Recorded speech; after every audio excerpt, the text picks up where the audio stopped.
Hi, Von here, Ecosystem and Partnerships Associate at Beyond Form. Welcome to this podcast episode talking all things supply chain and investment. You may be familiar with the fact that the fashion supply chain is a long list of multiple roles, resources, and in most cases, many countries in just one brand alone. So imagine all the complexities involved, from lack of traceability to general operations. Fashion usually being one of the industries being least taken seriously for investment, it can be quite frustrating when trying to fundraise for parts of the supply chain. In this episode, we speak to Lisa Morales-Hellebo, who has worn many hats from both sides of the coin, as a VC as well as a founder, to see the tips she could provide our listeners on this very topic. All of those things impact how you should approach your fundraising. And frankly, I think the advice I got when I was raising capital for my first startup was all wrong. Everyone told me it's just a numbers game. Just get out in front of as many people, send your, follow up and I think that is one approach. But frankly, what I've learned is that you need to get really good at identifying your people. Stay listening to hear more about the journey and examples of other startups who are innovating the fashion supply chain.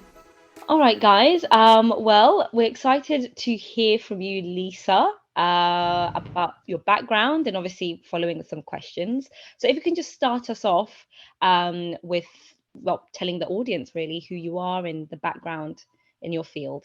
Sure thing. Hi there. I'm Lisa Morales-Hellebo, and I wear many hats throughout my career, and today I am both a VC and a founder. It's been 27 years building to this by way of Carnegie Mellon. I have a design degree, taught myself to code, and have worked at many a startup since 1995, including working out in Silicon Valley during the first dot-com boom with a company that was spun out of Procter & Gamble to see if we could pioneer the space of mass customization, personalization, and on-demand micro-manufacturing. In 1999, that was across cosmetics, skincare, hair care, and fine fragrance. Nothing existed till you created it online. So we were about 22 years ahead of our time, which gave me a direction for the trajectory of my entire career. I've also architected a contextual search engine called Shopsy, which raised some venture capital, went through Techstars. Ultimately, I realized during Techstars that VCs really don't know much about fashion. Shocker. So I decided to found the New York Fashion Tech Lab because I really realized that the brands should be selecting the companies that they think would add the most value to their bottom line, since VCs didn't really have enough insights or weren't really interested enough in the space. So in founding the New York Fashion Tech Lab in 2014 with Springboard Enterprises and the Partnership Fund for New York City, I did just that. I got Macy's, J. Crew, Kate Spade, Ralph Lauren, Li & Fung, GBG, LVMH, Marc Jacobs, a whole bunch of brands to not only fund the program, but to dedicate their C-suite executives to be physically present 3 times throughout the cohort. And I thought, you're welcome, industry, mic drop, I solved it. And unfortunately, what I learned talking behind closed doors to those executives for the better part of a year is that the industry was not incentivized to really care if their company was the reason the planet burned to the ground, or if their company went under in a few years, because the C-suite was jumping jobs every 2 to 3, and I got angry. So I left after the first cohort to study the apparel supply chain for a year and came up with my own thesis, which led me to starting the Worldwide Supply Chain Federation, our global community for builders and buyers in supply chain, and then REFASHIOND Ventures, which we've now done 21 deals within a year, and then REFASHIOND OS, which is my startup and operating company that's kind of the kayak.com for reshoring of fashion manufacturing here in the United States. Thank you so much for the introduction, Lisa. I am looking forward to this conversation because I know that you've experienced it from the startup perspective, from the VC perspective. You've worked with the big brands as well. You've literally done from all different angles. And I think that is going to give us a very good conversation today. I'm just going to start off this conversation though by setting the scene and guiding our audience to what we're going to be talking about. So today we're talking about fashion supply chain and investments in startups. I'm just going to rattle off some facts and some news that's happened over this week, but also in the last couple of months. So this week specifically, Ananas Anam, who has developed Pinyatex, launched their collaboration with Zara this week, which I think is interesting. They launched it with a range of footwear and accessories. So we'll see how that's adopted by the fashion consumer. Stella McCartney joined forces this week with the venture capital firm Collaborative Fund. And together they've launched a sustainability fund of $200 million, which is called the SOS Fund. So quite a sizable fund there. So we shall see what Stella does in collaboration with the Collaborative Fund team. So there's a lot of things, just even, every week, obviously there's something happening, but just those two major announcements this week is quite interesting. From the startup world, the past couple of months, we've seen investments like Fashions, who raised their $100 million Series B. For those of you that don't know, it's a supply chain management platform that's dubbed Factory OS. Calico raised their 2.1 million seed round, which is a smaller digital supply chain management platform, specifically designed for smaller brands, but also has larger clients. I think what's interesting here is that one of their investors is Serena Williams's tech fund, called Serena Ventures. So I think it's interesting how tech funds are also going into the fashion arena as well. And then from the startup perspective, Resort Tech's 2.5 million grant from the EU to scale their disassembly solutions. So, governmental funding is also playing into fashion supply chain, which I think is great. And then finally, another one of your portfolio companies, Lisa, Simply Fiber, who you've invested in twice now. They announced their $3.5 million seed round, and they create cellulose-based fabrics, which I think is exciting. And I'd love to hear more about that a little bit later on as we get stuck into our conversation. But there's a lot happening around sustainability, fashion supply chain, investment startups. So just to set the scene really for our audience. Finally, I mean, can I get a hallelujah? Hallelujah. You actually have, as Peter mentioned, from the perspective of the fundraising part, but also the actual development as an investor as well. So what would you say are your top tips that you can give when startups are fundraising? Well, they're entirely different if you're fundraising for as a white man, as a Latina woman, as a black woman, as a black man, or if you're building a company in supply chain tech or fashion supply chain tech. All of those things impact how you should approach your fundraising. And frankly, I think the advice I got when I was raising capital for my first startup was all wrong. Everyone told me it's just a numbers game. Just get out in front of as many people, send your, follow up and I think that is one approach. But frankly, what I've learned is that you need to get really good at identifying your people. And your people are the ones that are remotely interested in what you're doing. If you're going to hit every generalist fund, good luck to you. It'll waste all your time as a founder, and the most precious thing you have is time. So seek out the funds that actually invest in what you do, are hopefully, preferably specializing in what you do, and that can roll up their sleeves and add value. The second thing about finding your people is when you have an initial contact with that fund or investor, do they lean in? Are they asking questions? Are they engaged? Are they curious? Or are they just sitting back and in silence? Those are not your people. You can pretty easily identify who's your people. It's kind of a gut thing where do they give you a sense of ick? I'm trying too hard and it's just not landing? Or is it a feeling of, they get me? And even better yet than, they get me. Oh my God, they're offering to amplify me. that means they truly see you and the value of what you're building and are willing to be a champion. So lean into those people. There are more and more tools nowadays, although not nearly enough, to start to seek out VCs and understand the categories they invest in, the stage, the check size they write. And frankly, if they invest in people of color, you can look at their portfolio and generally get a sense, or in women.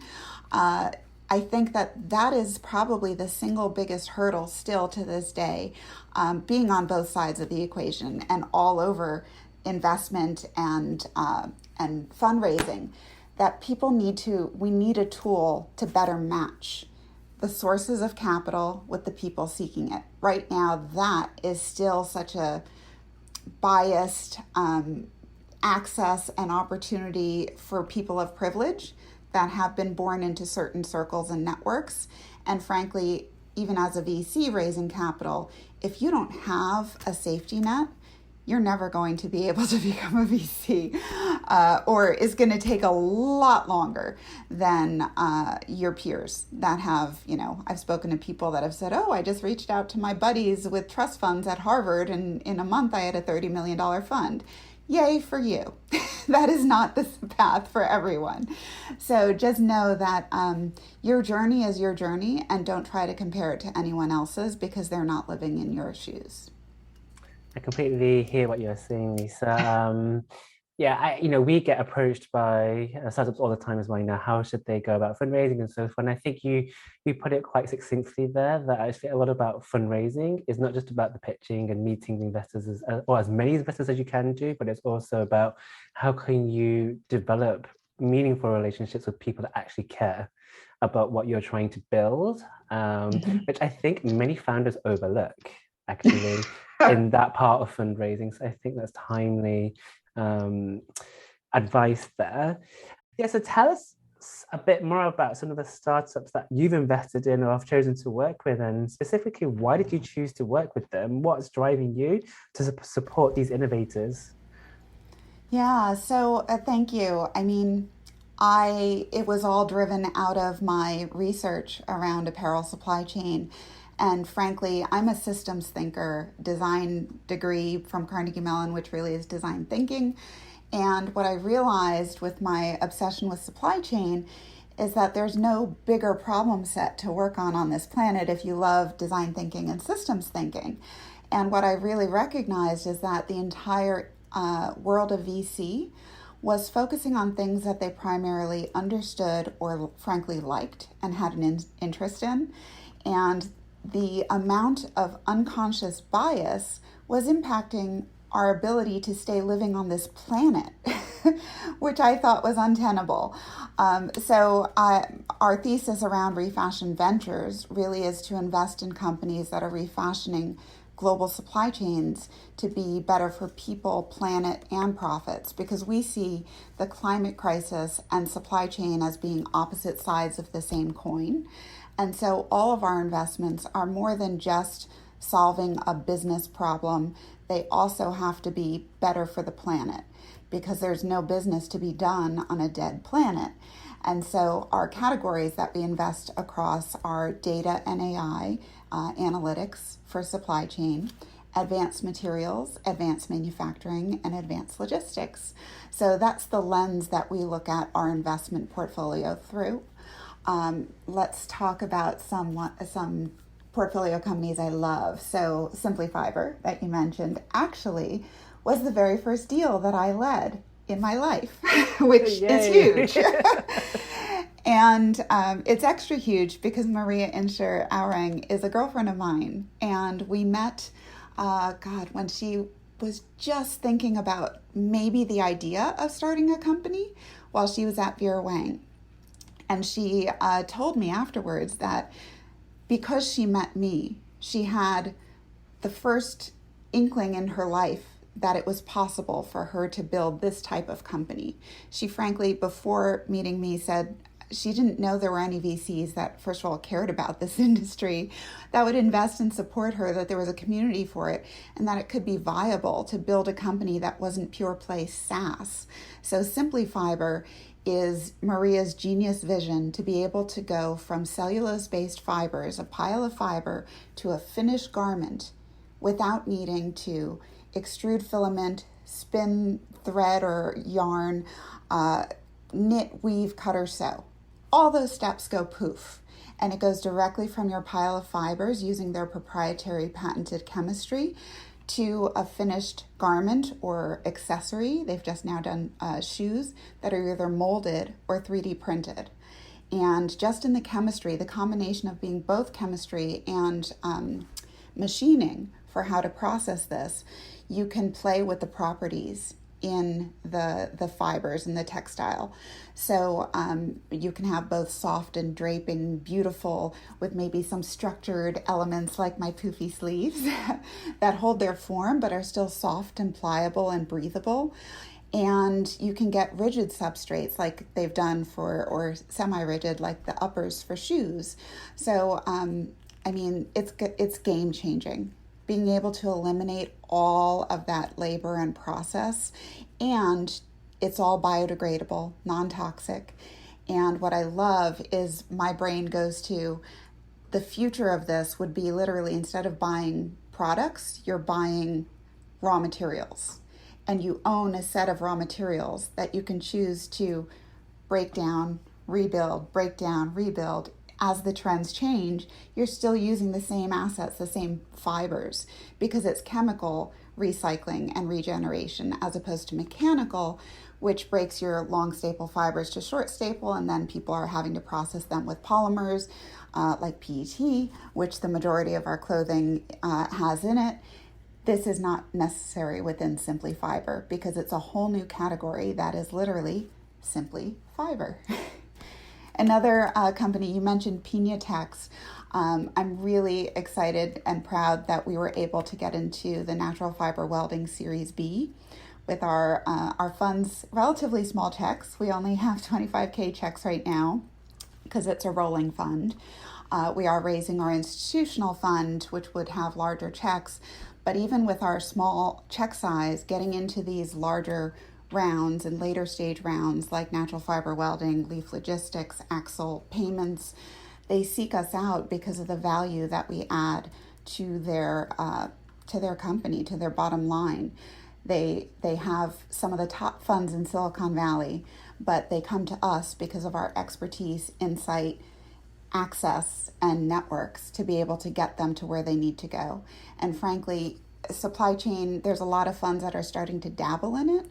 But we keep on hearing from our portfolio companies that they're getting some kind of mixed and not so great advice, because if you're dabbling in supply chain, you don't really understand all of the interconnectedness and how everything will play out in the comprehensive end-to-end system. Most people and most funds, frankly, that have been starting to get into supply chain are thinking about it as just logistics. And we see it as everything is blending because supply chains are being digitized for the first time in history. And so your consumer-facing experience is now part of your supply chain.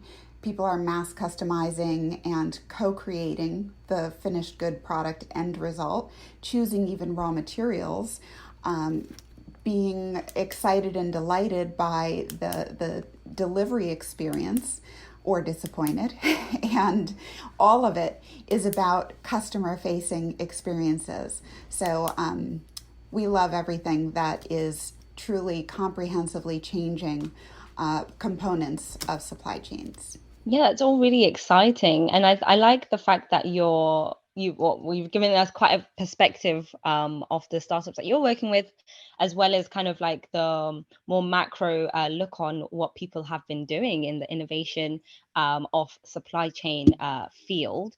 Are there any other innovations at all that you think could be paving the way besides kind of like fibers, maybe even, yeah. Yeah, so for sure. So there's I mean, I love all of our portfolio companies, and it's like a proud mama. It's hard for me to pick a favorite, but I will happy to talk about our companies. So Guildform is another company that is a Black female founded company out of Detroit This woman is such a powerhouse. She's raised only a few $100,000, and the rest of her funding to date has been through grants. She built a on-demand jewelry factory for high-end finished jewelry, all 3D printed and then hand finished in Detroit. And her business is B2B. So she's not looking for a one-off sale of go make your custom nameplate. She really has figured out a model to scale this for on-demand production for big customers and brands.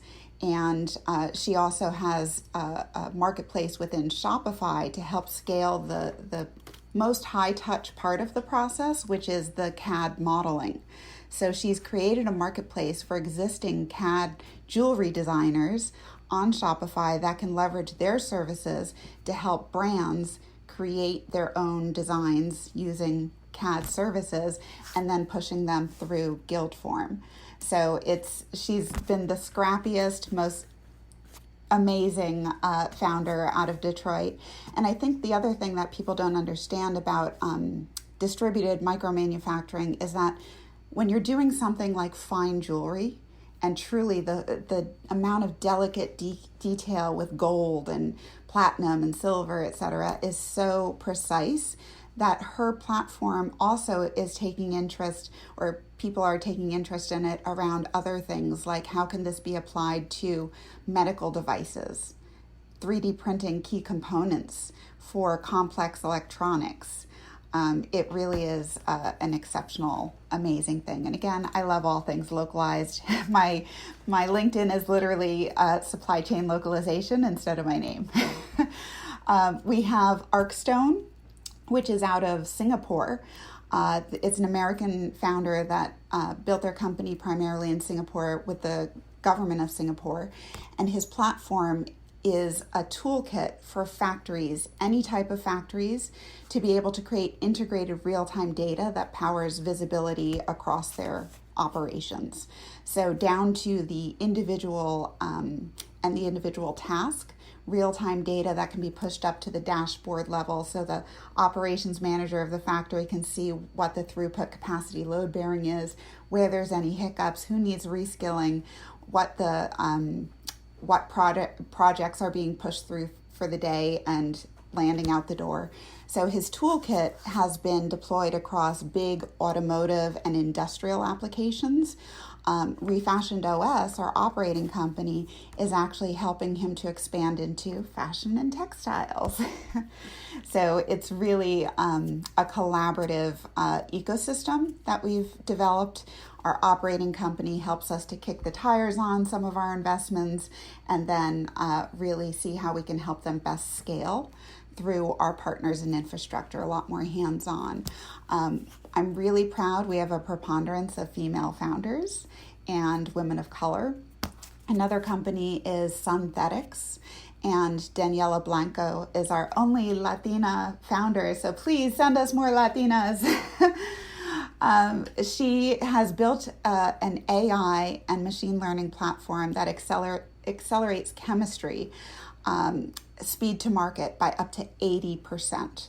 So average chemistry, think about all the advanced materials that everyone is developing these days, Pinatex, natural fiber welding, whatever, all of them are chemistry and use chemistry. So to be able to get your chemistry to market in 6 weeks instead of 6 months is huge.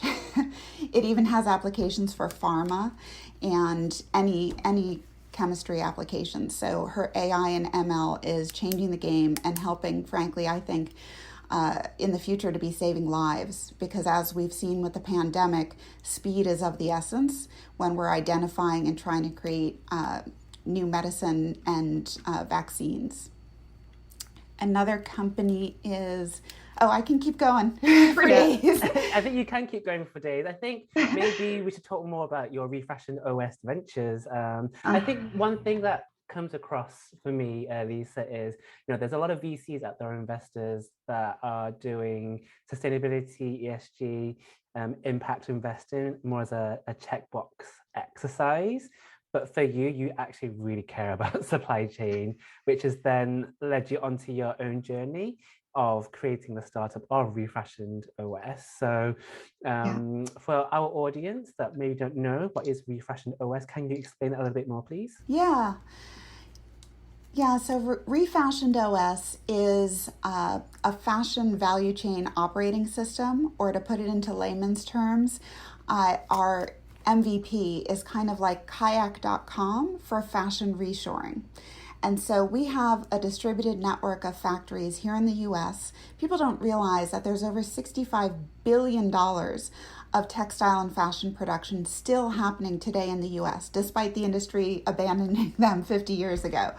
So we're really proud that our first 3 factory partners that we've chosen to do the initial launch with, because you can't take on too many all at once, they represent fibers to finished goods, have collectively been in business in the United States for going on 300 years, and they represent $1.2 billion of the US existing production.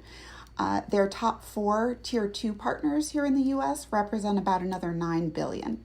So we are connecting all of these disparate players under a single layer so that brands can come in, and the trend is to start to, everything old is new again, do what they used to do, which was pre-book raw materials and then design around the textile plan and creating efficiencies. So the kayak.com for fashion reshoring, think of each of our factories as an airline. And then each of their capacity, we will, you can pre-book, and that would be, say, an airplane. That airplane, we fill butts and seats, just like Kayak does, and each of those seats represents a flight. And that flight would be a purchase order that has to get from point A to point B across the value chain and give everyone involved notifications and status, and then give them options if there is a disruption to be able to mitigate it. So all under one umbrella, instead of a billion phone calls, having to call people or check the email chain, you can, as a brand, see it all in one place and manage your end-to-end on-demand and small batch just-in-time apparel manufacturing made in the USA. We are also working to pilot the scaling of some of the top ready-to-scale circular textiles, which we're super proud of. We can't quite announce yet, but to be able to have an end-to-end closed-loop system entirely here within the US. That was always my vision and mission. If we can have all of the infrastructure within the largest consumer market besides China and have it be sustainable and circular and small batch just in time and on demand, then we're cutting out the 30 to 40% of volume overproduction that occurs when you're sourcing from anywhere overseas, anywhere projecting out into the future, because we're just never going to get good enough at sizing, print, and colorways that are going to be purchased. So the only way to truly address the greenwashing that's going on in this industry is to hit it at the root cause, and again, to create an end-to-end system, an entirely new paradigm that simultaneously addresses all of the biggest players and reasons that this industry is so toxic. I love that it's really kind of touching upon different parts of what is kind of, I guess, wrong with the industry in terms of like sustainability, and definitely checking the box for convenience as from the perspective of a brand. That's definitely one of the things that I would be super excited about, to use that platform.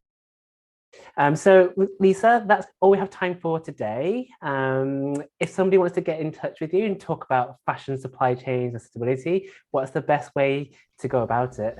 Oh yeah, you can find me on Twitter at Lisa Hellebo, on Instagram at Lisa Hellebo, or you can hit me up at refashioned.com, and that's refashion, no E, the letter D.com. We even have a pitch us form right on our website, and if people are interested in pitching our fund, that is the best way to approach us.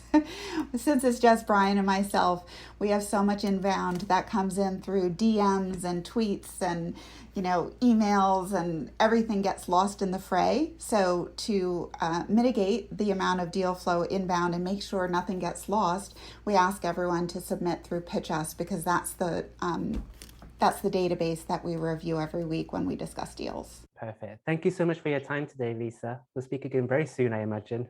Yes, thank you. Thank you. Have a good one. Thank you for listening. We will be releasing episodes at least once a month, with each episode featuring a different topic. We'll also have guests joining us, such as founders from our portfolio of startups and fashion industry insiders from our incredible network, to bring further discussions on sustainability, fresh perspectives on design, and many more, all related to fashion tech. Be sure to check us out on social media at beyondform_io, as well as our website beyondform.io for updates. Beyond Form brings human and financial resources together to launch and scale early stage fashion tech startups with ambitious founders. We hope to potentially see some of you joining our venture studio very soon. Don't forget to drop us a line if you'd like to hear us talk about a specific topic. Until next time.